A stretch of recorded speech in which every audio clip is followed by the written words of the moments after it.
welcome to All About Agatha, the podcast dedicated to reading and ranking every single mystery novel written by the Queen of Crime, Dame Agatha Christie.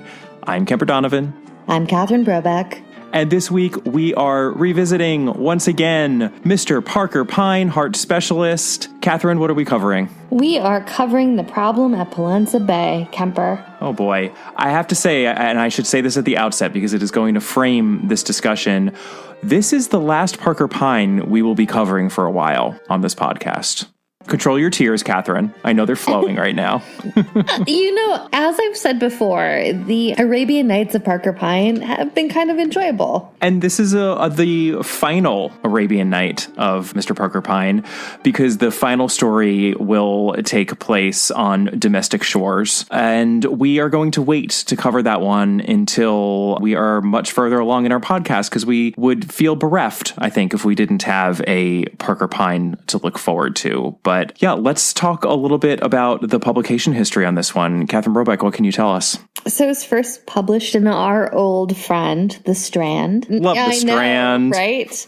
In November 1935. And here's what's funny, Kemper. It was then only published in Problem at Pollensa Bay and Other Stories by HarperCollins all the way in 1991. Interesting. Yeah, we've talked in the past about some of the other short story collections that were compiled in the 70s in particular. Mm-hmm. But yeah, this is a late addition to the published paperback canon.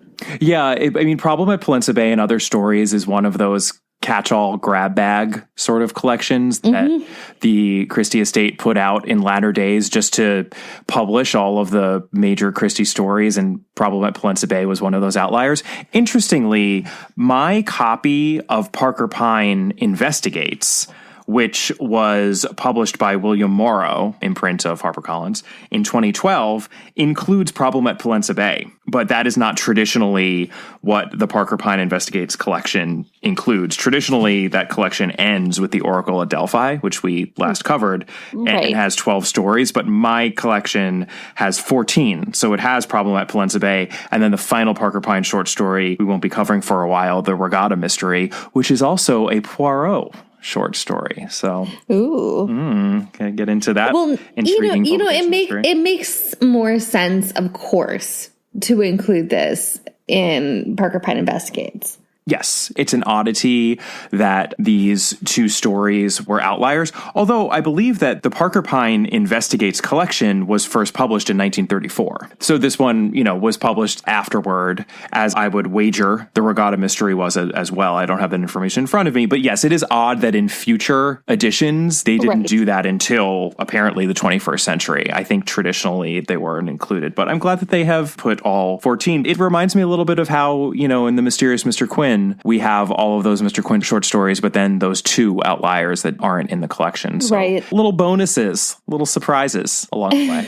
It's what we live for, right, Catherine? Absolutely. Absolutely, we do. All right. Well, let's talk about the victim, which is going to be very fast because this is a Parker Pyne story, folks. And how this is such a Parker Pyne story. Oh, my God. Chef's kiss. Is this a Parker Pyne story? Yeah. There is no traditional victim. So if anything, the victim is Catherine Brobeck. Let's move on to suspects. Again, my number one suspect is Parker Pyne. Fair. Totally fair. He's not even a suspect because we should just, when we're breaking down Parker Pyne stories, say the culprit at the beginning, because it's always Parker Pyne. It's right. We know this in advance. So yeah, it's a Parker Pyne story. Parker Pyne is the one who, did it all. Let's talk about the world as it appears to be. Because Parker Pyne, world-weary traveler that he is, we have seen him go so many different places across the Middle East. He was in Syria. He was in Iraq. He was in what he referred to as Persia. He was in Egypt. He was in Greece. He is now traveling to Majorca, which, is a very popular vacation spot, or I suppose I should say holiday spot for many a British person, isn't it? Yeah, and apparently it was in 1935, just like it is in, the 21st century. Yeah, a very popular, dare I say, even cliched. Well, I imagine that in Parker Pyne's time, there was less of that sort of early aughts club music sort of scene going on. Yes, less of the Mykonos vibe to bring up Greece again. I think there's a bit of a Mykonos vibe to Majorca these days, perhaps. Unfortunately for him, as he is very much not the caliber of traveler that Mr. Satterthwaite is, speaking of the mysterious Mr. Quinn. Mr. Parker Pyne arrives at Majorca with no planning as to where he's going to stay. He is traveling by the seat of his pants, and Majorca is booked up, and he's having a really hard time finding suitable lodging. So he hires a driver who's going to take him from spot to spot around the island and go to different hotels to see what might be available. They go to various places in and around the island where there are fancy, expensive hotels available. And there is a really funny exchange where the driver keeps on saying, oh, well, you don't want to go there because the prices are just crazy. And Parker Pyne keeps on saying, okay, I appreciate your opinion, but how much are they? And the driver says, a price incredible. And Parker Pyne's like, okay, but what price exactly? So he basically bullies the driver into telling him what the price is. And Parker Pyne's like, that's not so bad. Let's go there. However, along the way, they continue to stop to see if there are cheaper scenic places that may have any availability. And lo and behold, he happens upon something. Right. So it's called the Hotel Pinodoro, and it's a scenic but small establishment. He can't speak at all to the owners of this scenic hotel, but somehow they exchange money. The driver leaves him. He settles in, and then he goes and gets, additional coffee and a roll. And his second coffee and roll of the day, right? Yes, because he had one earlier in Palma. Who could blame him, though? I mean, he's on vacation. Well, it's the airport theory of the fact that when you see somebody at the bar at the airport that opens at 9 o'clock, what happens in the airport stays in the airport, Kemper. Absolutely. Anyway, he notices the other people at this hotel that currently consists of 4 Germans. It's a mother, a father, and 2 elderly daughters, which I thought was a really weird thing to say. Yeah. Then also an English mother and a son who seem to immediately clock him for also being English. Subsequently, when the son goes away, Parker Pyne notices a certain rigidity to the English mother that makes him immediately alarmed that they are having some mother-son drama. And so what does Parker Pyne do, Kemper? He rushes to the hotel register that he'd signed in on to scribble over his name illegibly so that it reads Christopher Pyne. Then he also notes that the mother and son are Mrs. R. Chester and Mr. Basil Chester of Home Park, Devon. I wasn't sure if Christopher actually is his first name because he signed it as C. Parker Pyne in the register. I believe that somewhere in Parker Pyne Investigates, isn't he called James Parker Pyne? Yeah, it's really interesting. There are 2 previous Parker Pyne short stories that we covered in which his name is definitely written as J. Parker Pyne. One was in Have You Got Everything You Want, which was our first traveling Parker Pyne short story in which we see him getting on a train at the Gare de Lyon in Paris, and the label on his suitcase reads J. Parker Pyne. And then in Death on the Nile, which was actually the first Parker Pyne short story that we covered, although it too is within those traveling Parker Pyne stories in the latter half of the Parker Pyne Investigates collection, he signs a note back to our victim, Lady Grail, as J. Parker Pyne. Again, J. But I was doing a little bit of digging into those previous stories just to see where the James is, and I couldn't quite find it. So if there is an eagle-eyed reader among our eagle-eared listeners who could point to the specific reference to James Parker Pyne within the Parker Pyne Investigates collection, I, for one, would love to hear it. But yes, I think we can say with reasonable certainty that his first name does begin with J and is almost definitely James, and certainly not Christopher. He definitely does sign in as C. Parker Pyne. I know, that's why it's so confusing, because he definitely signs in as C. Parker Pyne before all this business with Mrs. Chester and her son. So Christopher Pyne is less recognizable as Parker Pyne, but C. Parker Pyne would seem to be a demi-alias of sorts, or else potentially it's just a continuity error within this collection. But as always, let's give Christie the benefit of the doubt, and, Parker Pyne is wrapping up his travels here and likes to keep it on the down low.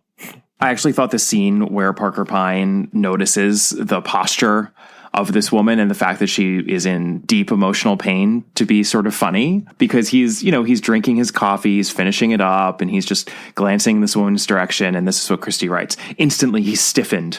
He was alarmed for the peaceful continuance of his holiday. That back was horribly expressive. In his time, he had classified many such backs. Its rigidity, the tenseness of its poise. Without seeing her face, he knew well enough that the eyes were bright with unshed tears, that the woman was keeping herself in hand by a rigid effort.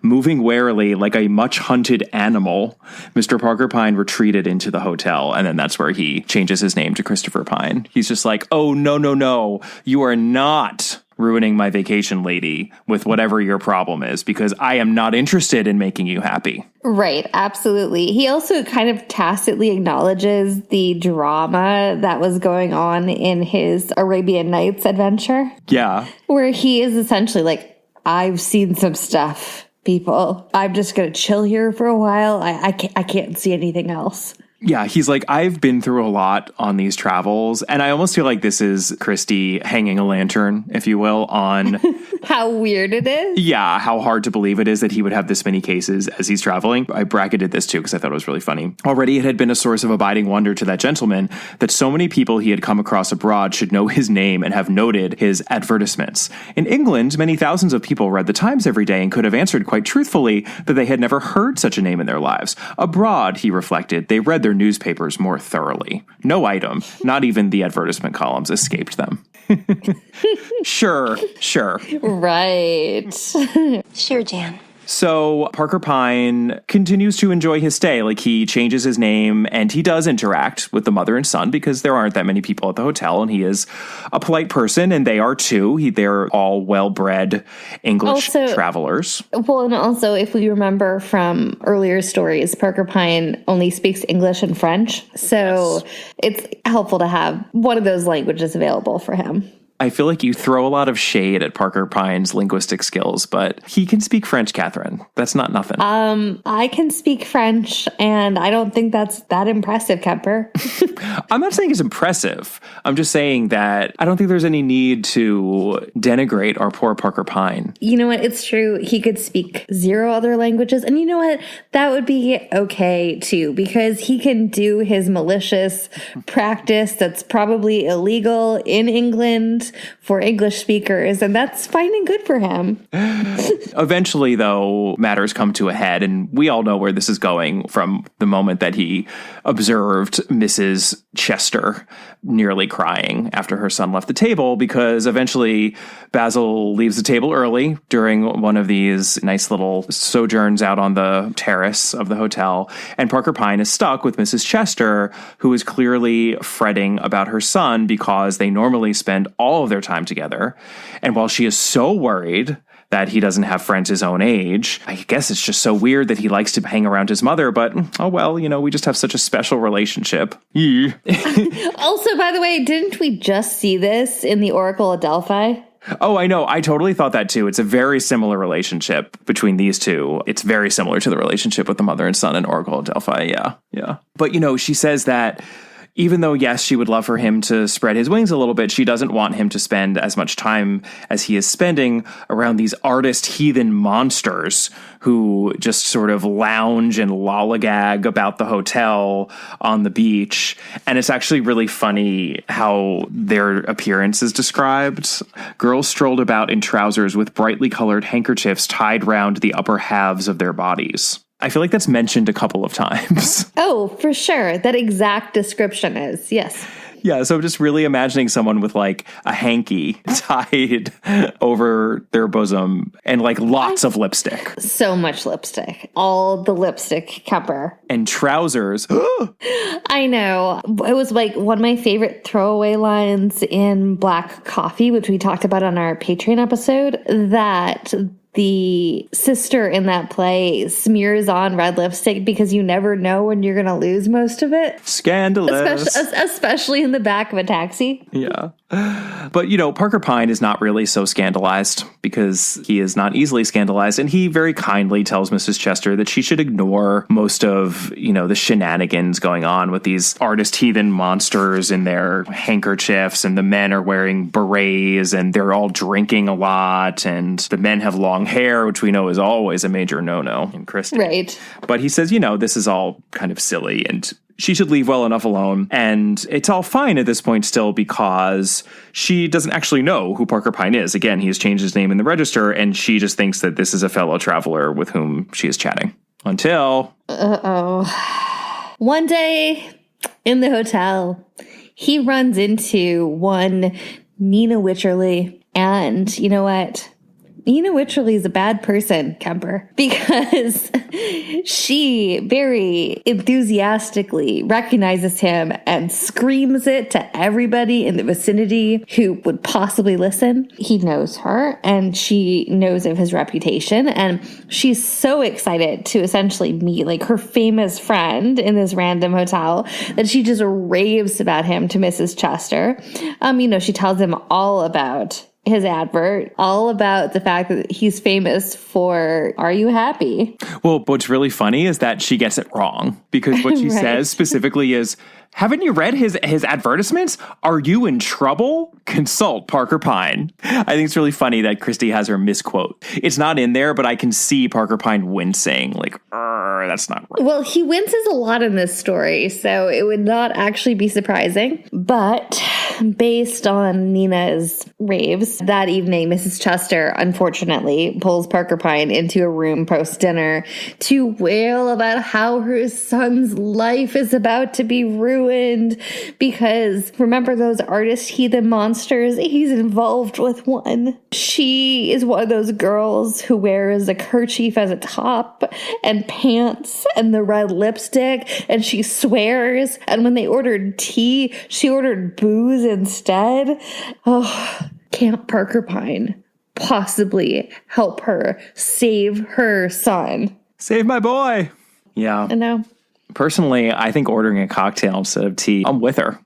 I find nothing wrong with that. But after kindly suggesting to Adela, that is Mrs. Chester's first name, I feel like we came across that name for another matronly character recently in Taken at the Flood. That was Lynn's mother, Adela Marchmont. I think at Christie, it's a matronly name. He suggests to Adela that perhaps she should remember that she too is a person, that Adela Chester is someone who deserves to enjoy her own life, and she's more than just a mom. He's basically telling her the opposite of the message in one of my favorite Saturday Night Live commercial spoofs, Mom Jeans. So this Mother's Day, don't give Mom that bottle of perfume. Give her something that says, I'm not a woman anymore. I'm a mom. Giving up, put on your mom jeans. He goes on this, it's not a rant, it's actually kind of charming. This might actually be some of the best advice, truly, that Parker Pyne has ever given anyone. It's actually empowering. It's like a girl talk speech. Yeah, he's like, girl, you like live your truth. You do you. Parker Pyne says, I'm worried. I'm in general worried about this whole affair. And of course, Mrs. Chester thinks that he's worried that Basil is going to ruin his life. And he says, I'm not worrying about Basil. And then she responds, you're not worrying about the girl. And he says, no, I'm worrying about you. You've been squandering your birthright. And then this is a little monologue that he does, and it's worth going into because I'm going to connect it to something that Christie wrote about in, her autobiography. So bear with me a moment. Parker Pyne says, what are the years from 20 to 40, fettered and bound by personal and emotional relationships? That's bound to be. That's living. But later, there's a new stage. You can think, observe life, discover something about other people and the truth about yourself. Life becomes real, significant. You see it as a whole, not just one scene, the scene you as an actor are playing. No man or woman is actually himself or herself till after 45. That's when individuality has a chance.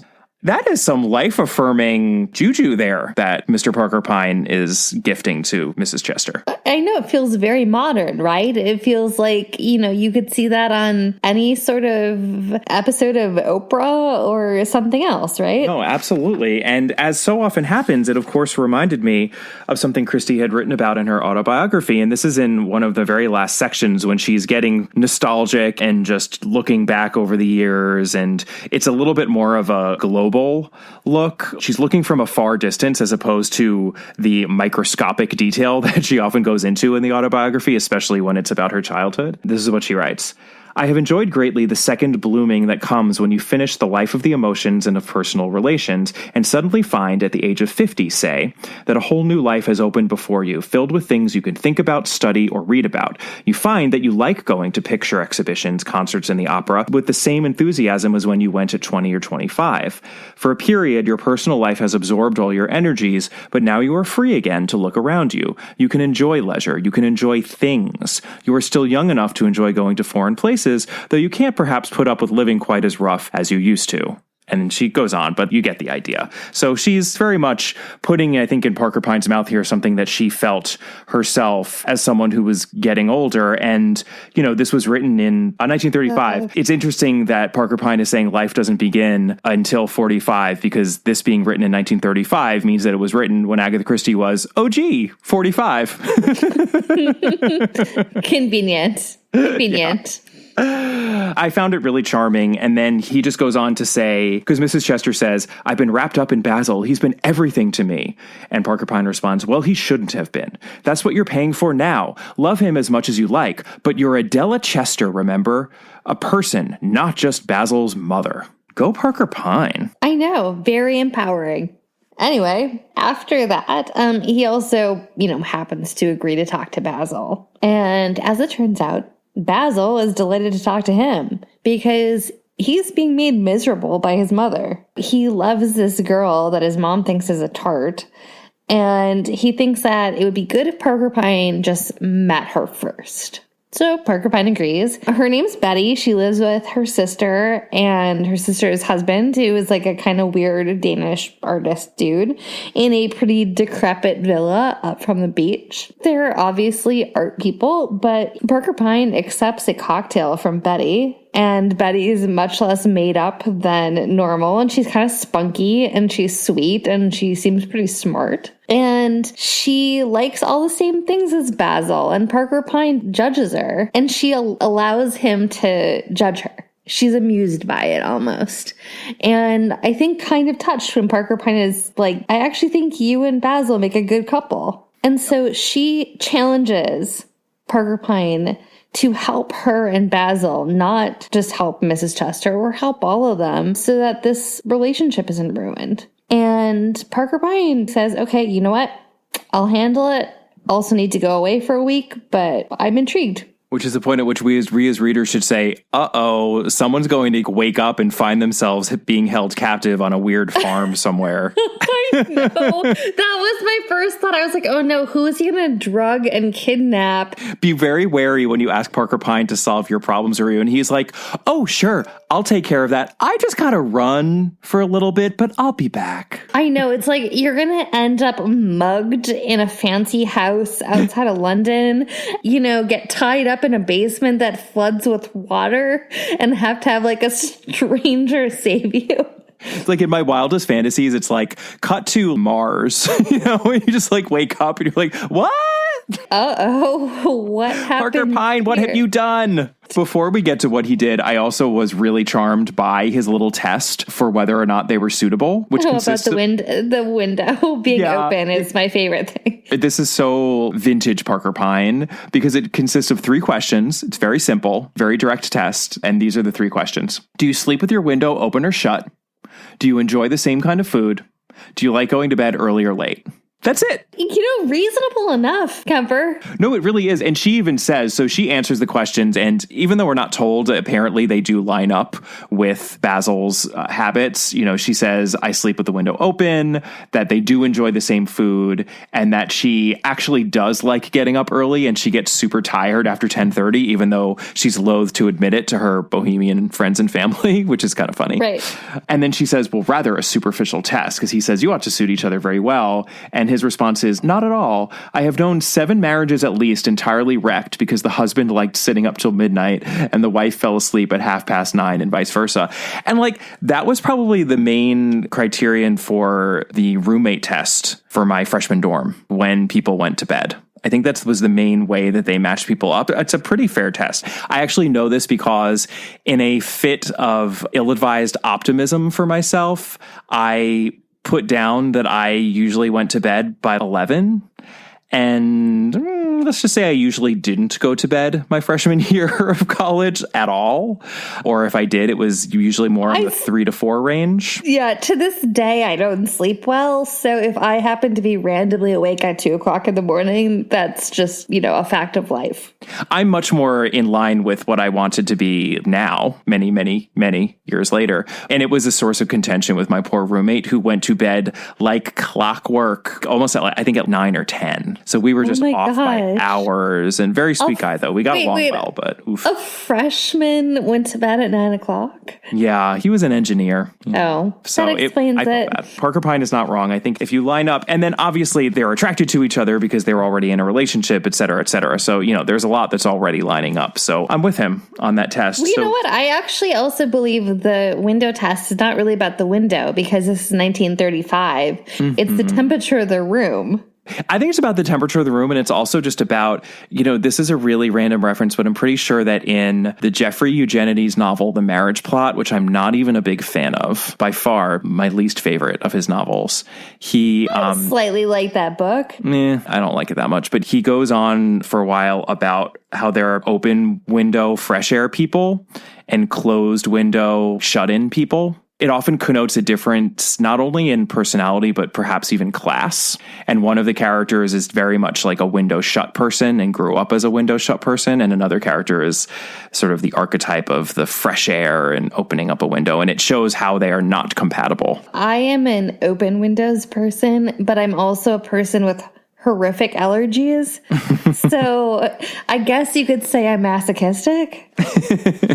I guess I'm an open window person too. Anyway, a week passes and Parker Pyne returns to the Hotel Pino d'Oro. I don't really know what he was doing during that week, but I guess just vacaying elsewhere on Majorca. And Betty and Mrs. Chester are talking together on the patio, and they are both clearly very distressed. And they see Parker Pyne, and they tell him that if he had never gone away, the entire world would have been better because look what happened in his absence. And down on the beach, Parker Pyne sees Basil. What's going on, Catherine?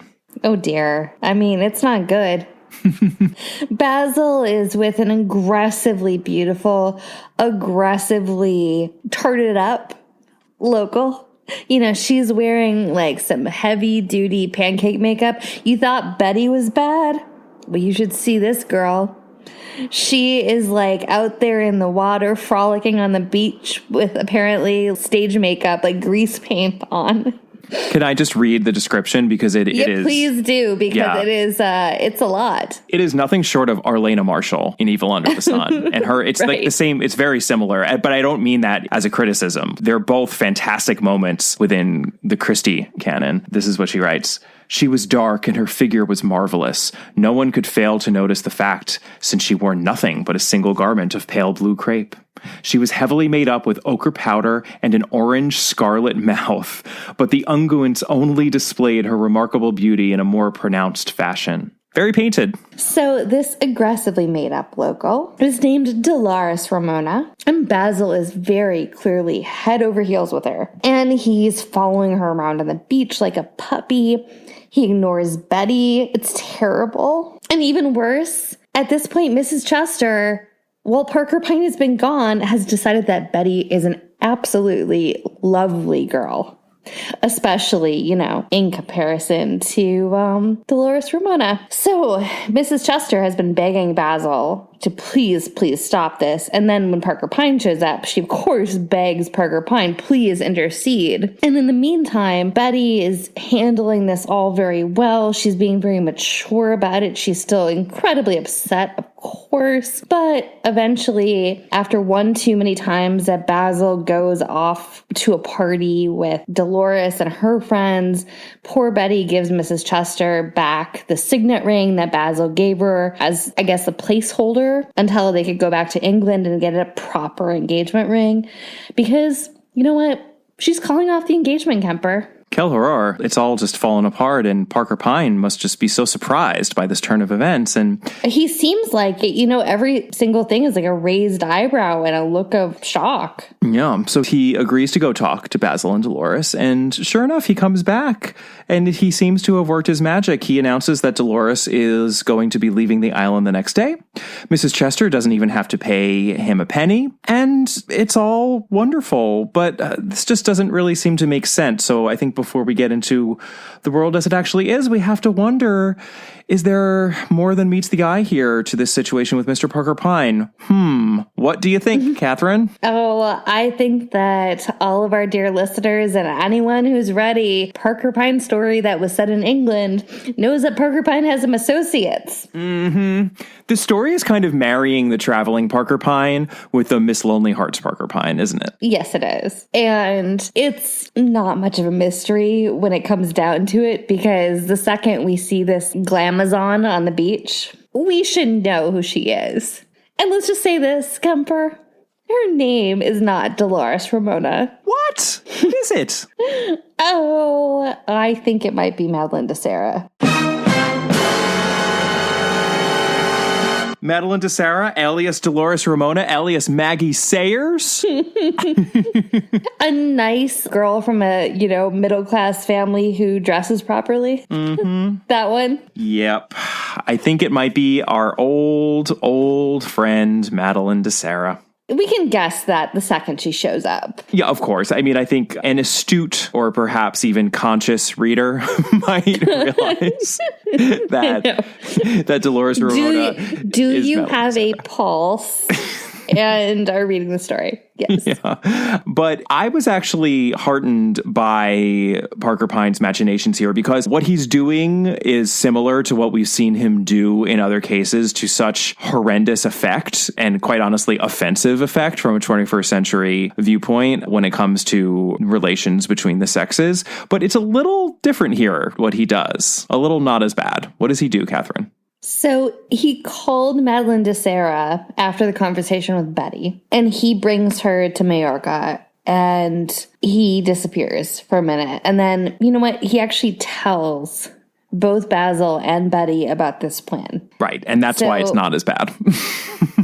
Right. So the only person being fooled here is Mrs. Chester. The woman who he told in the heart of the story that she needs to move on a little bit and live her own life. He is pulling a fast one on her for her own good, which, yes, is that patronizing? Absolutely. Is it a little obnoxious? Yes, but I find it a smaller pill to swallow than many of the larger pills we've had to swallow, especially in those earlier Parker Pyne. Well, and also we know that Mrs. Chester is unreasonably judging Betty, and that Betty was being reactive to that, and that Parker Pyne can see that Betty and Basil are good. So, he's essentially pulling a little bit of a Papa Poirot. Yeah, he's bringing two lovebirds together who should be together. Right. We're meant to believe that, except for one certain thing, which we can talk about in a second, this is all good, right? Right. And I mean, playing a trick on a mother so that she will realize that the woman his son likes is actually the right woman for her and be happy with their union. And a nice and decent person who she likes. Right, is much more forgivable than playing a trick on a woman who says, I'm bored, and then wakes up in a farm. Drugged on a farm. Drugged on a farm, being called a different name with like a birthmark like put on her. All of her money put in trust because she's in an insane asylum. Until she finally, through Stockholm Syndrome, decides that her captor actually was correct and that she never wants to be free of her cage. We are not in that world, luckily. So, in that, I think it's taking bits and pieces of those Miss Lonely Heart section and marrying them with the more palatable traveling sections. This is kind of a whole Parker Pyne, a complete Parker Pyne, but also an enjoyable Parker Pyne, one that I was certainly delighted to read from beginning to end, even with this slightly sour little button. Catherine, what do we get at the end here? Yeah, because of course we couldn't have it end just nicely. Basil comes to the ferry that's taking Parker Pyne and Madeline DeSera away from Majorca. He, thanks Parker Pyne profusely, and then he also kind of hesitantly is like, I'd actually really like to also thank Madeline for her work because she did such a brilliant job. And Parker Pyne's like, you know what? She went to bed. I will let her know. And he says, well, when we come back to London, I could also stop by and give my regards to her. And Parker Pyne says, no, you know what? We're going to America, not going back to London. Don't look us up. Yeah. And then, Parker Pyne goes and knocks on Madeline DeSera's cabin door and said that Basil had the usual slight attack of Madelinitis. He'll get over it in a day or two, but you are rather distracting. But you know what? It's not as bad as some of the unintended consequences of injecting Madeline DeSera into the situation, as we've seen in some of those earlier stories. He was a little taken with Madeline DeSera, but he is going to go back to Betty. He will get over it. It will be fine. Right. And hopefully Madeline DeSera goes on to her correspondence courses and something, or, I know we have big plans for Madeline DeSera.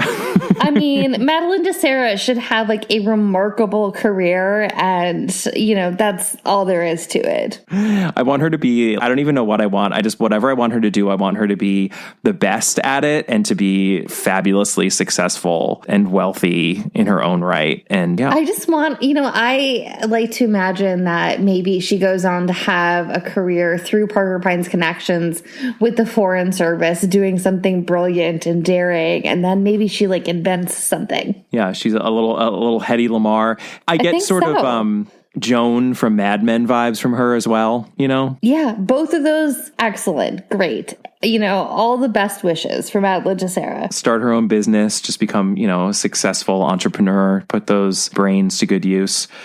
In any case, that is the end of the story, and to say I'm not mad at it does not express enough how much I actually did enjoy this one. How did you feel, Catherine? Oh, I think it's actually kind of sweet.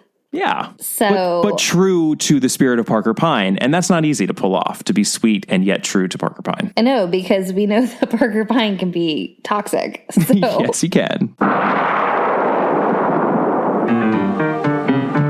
These Parker Pyne stories, they really are such outliers, similar to the Mr. Quinn stories, but just diverting, usually. I mean, yes, we joke a lot and we gripe a lot more than we probably should about the gender or kind of sex relations, especially in those early stories, because they really are of their time. But for the most part, I think these Parker Pyne stories are really diverting, and I'm glad that we've covered them and that we still have one more in our future. Yeah. And we've talked about it before, but I do still think that there is a world in which I would like to see some adaptations of these. Yeah, me too. Beyond those two Agatha Christie Hour adaptations, which were perfectly fine with Maurice Denham. But I think Parker Pyne deserves to have his day on the small screen at the very least. Yeah, as disconcerting as I find some of the, Miss Lonely Hearts style stories as an episodic thing, I think they're very adaptable and would be interesting to watch. Yeah. And I think there's a way you could either update those stories or at least present them in such a way, perhaps with